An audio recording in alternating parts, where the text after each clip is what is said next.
இந்த ஒரு மாத காலம் நவம்பர் 4லேருந்து டிசம்பர் 9 வரைக்கும் தமிழ்நாடு முழுமைக்குடைய 5.5 கோடி வாக்காளர்களையும் சீர் செய்ய போகிறோம்.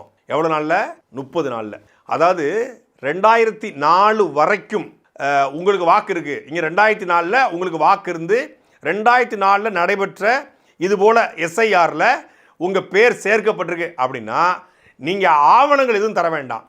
நீங்கள் ஆமாம் இந்த வீட்டில் நான் இருக்கிறேன், ஏற்கனவே எனக்கு வாக்கு இருக்குது அப்படின்னு சொல்லி உங்களுடைய ஆதார் கார்டையோ எதையோ காட்டினா போதும். டாக்குமெண்ட் எதுவுமே காட்ட தேவையில்லை. அவங்க வருவாங்க, இந்த ஒரு ஃபார்ம் கொடுப்பாங்க, சிறப்பு வாக்காளர் திருத்தத்துக்கான ஒரு ஃபார்ம் கொடுப்பாங்க.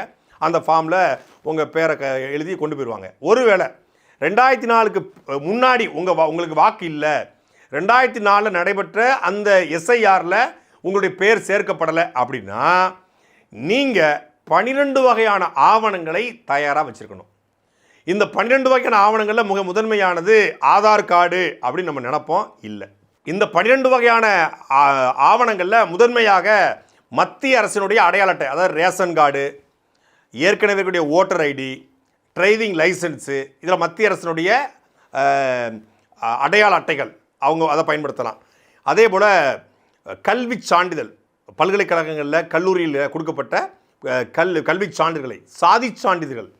அதே போல் ஒரு எஸ்சி எஸ்டி அப்படின்னா அவங்களுக்கு வனத்துறை சார்பாக பழங்குடியின மக்களுக்கு வனத்துறை கொடுத்துக்கூடிய ஃபாரஸ்ட் கொடுத்துருப்பாங்க ஒரு சர்டிஃபிகேட், அந்த சான்றிதழை அவங்க காட்டலாம். அதே போல் இருப்பிடச் சான்றிதழ் அதை காட்டலாம். இதை எல்லாத்தையும் கொடுத்த பிறகு பாஸ்போர்ட்டை காட்டலாம், அப்புறம் ரேஷன் கார்டை காட்டலாம்.